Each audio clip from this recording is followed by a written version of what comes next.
Hey, it's Mac with PriceActionTradingSystem.com, and it is Wednesday. It's September 10th. This will be our chart lesson for the day, and a quick look at our daily chart. You can see we trended higher, made a new high, another new contract high, but then backed off. Still closed higher, and we're still actually trading back now. We backed off quite a bit from the highs of the days, but we did close higher.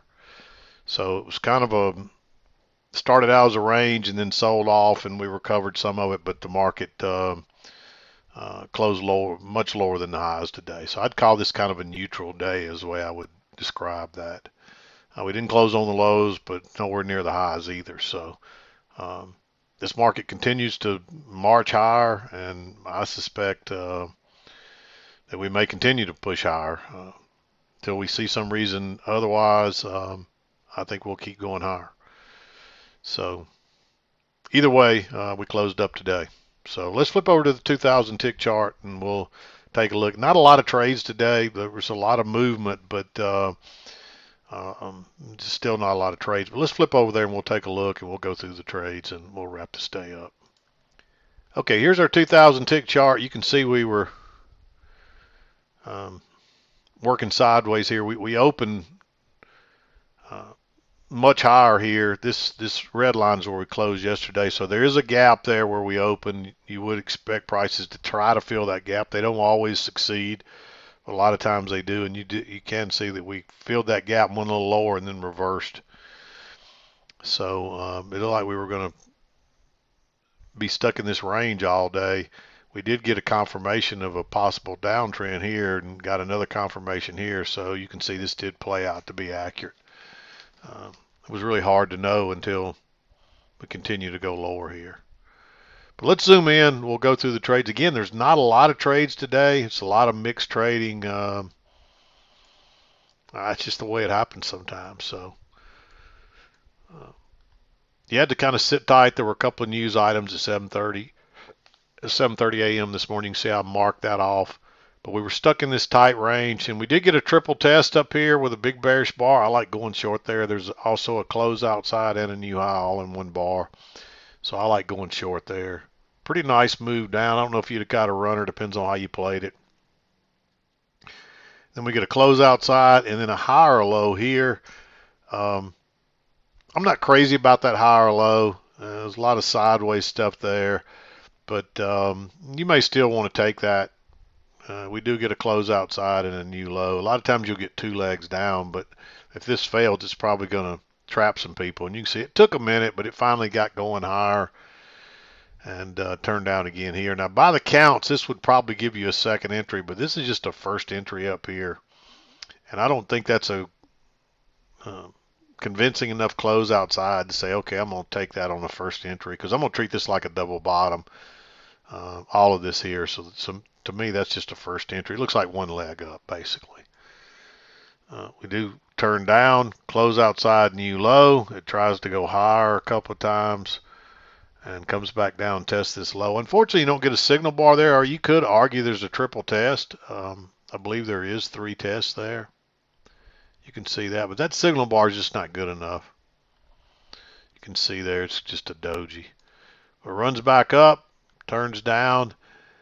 This signal bar, does that close in the lower 1/3? I'm not sure, but that's too congested. It's a big, it's a rather big bar. It's pretty close to the EMA. There's probably not room to scalp out there, so I'm going to sit tight on that one. I wouldn't take that. I'd wait and see if you get a lower high. If you don't, just sit tight. And so you just have to wait on this. But he comes down here and it makes a triple test down here with a nice signal bar. The reason I marked this one green is I think it's a pretty big bar. I think it does. The bar definitely qualifies. We definitely close in the upper 1/3. But it doesn't break above on that bar, and you end up having to go long on this bar.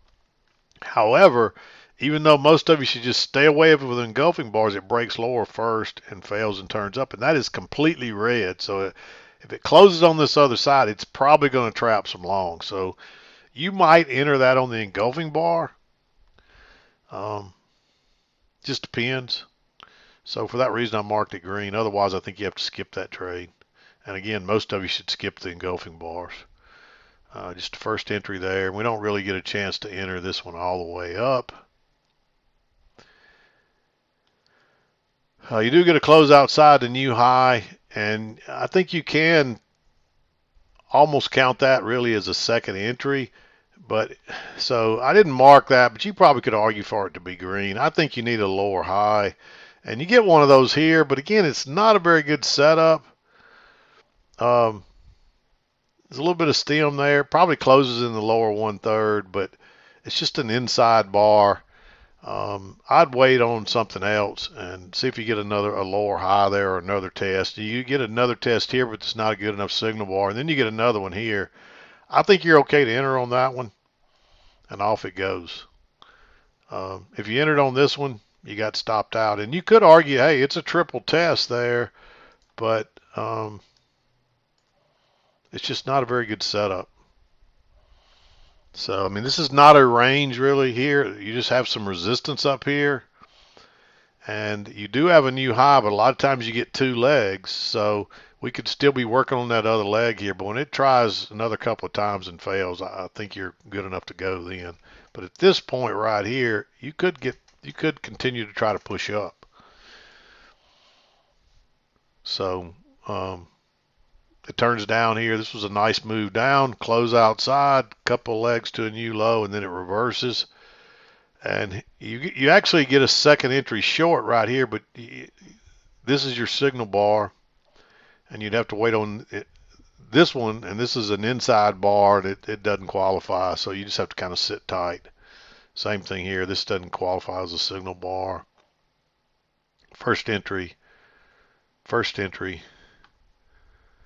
There is a second entry here, but signal bar is no good. We get a little failed breakout down here, but you got to be careful trying to pick a bottom. You do have a close outside the new low, but I don't like any of these setups here. It breaks out, comes back, and now you get a triple test here. So now you've had a break and a couple of legs down to a new low. Again, you could enter above either one of those bars. So it doesn't matter. They're both the same bar basically. If you didn't enter above this one and it breaks above this one, you can enter on it. They make matching lows, so you can pick either one of them. And this just takes off here. These are all first entries all the way up. There is a second entry short there, and then it runs up and it hits that trend line again. It gives you a big bearish bar, so you got to close outside a new high.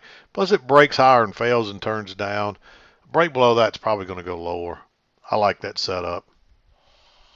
We turn down, close outside.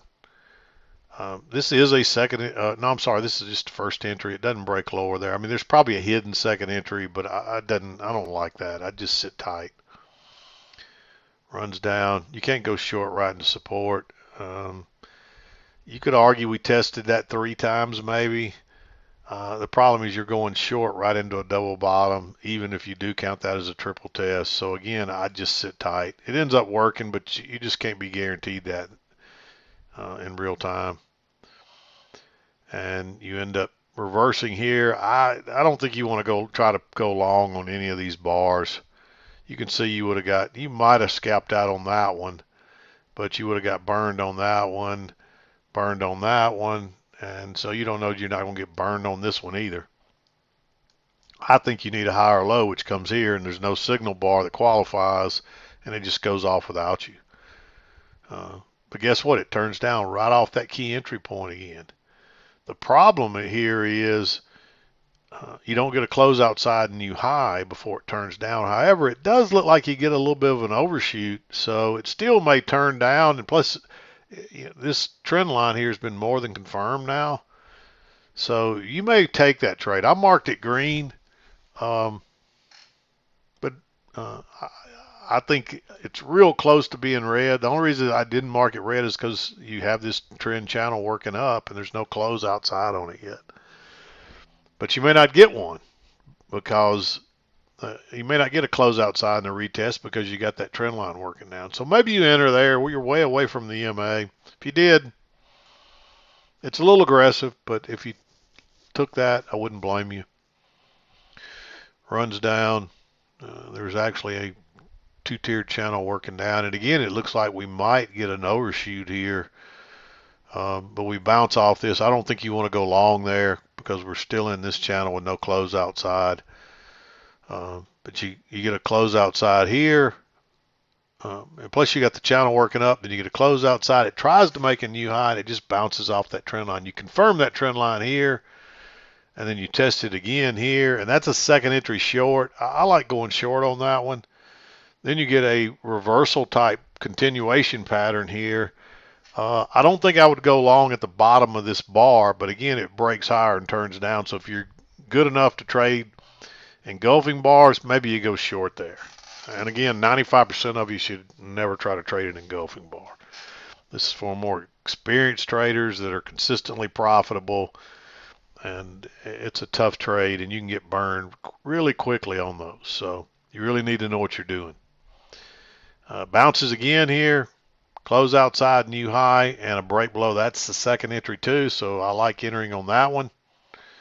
Get a pretty good move down here. These are all, there's actually a second entry there, but you can't go short right into those lows. And you see it fails pretty quickly, turns up. Again, I don't think you want to be trying to pick. We aren't quite to the, haven't quite filled the gap. I may not have discussed that, but when we opened up here, it left a gap right here. I can't remember if I talked about that or not. So you expect prices when they're trending down, they're trying to fill this gap most likely. And we didn't quite get there yet, so I think it's a little, it's really risky trying to go long there. Turns back down here, close outside, new low. We did touch it to the tick there, and that is a second entry long.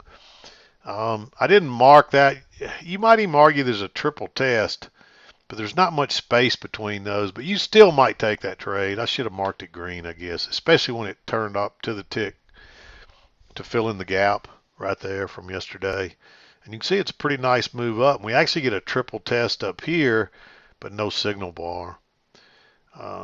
That a break below that bar is actually a second entry. So if you've got enough room to get out before here again, maybe you take that. I marked it green. It's not high probability. It's not the highest probability trade, but it might be worth considering.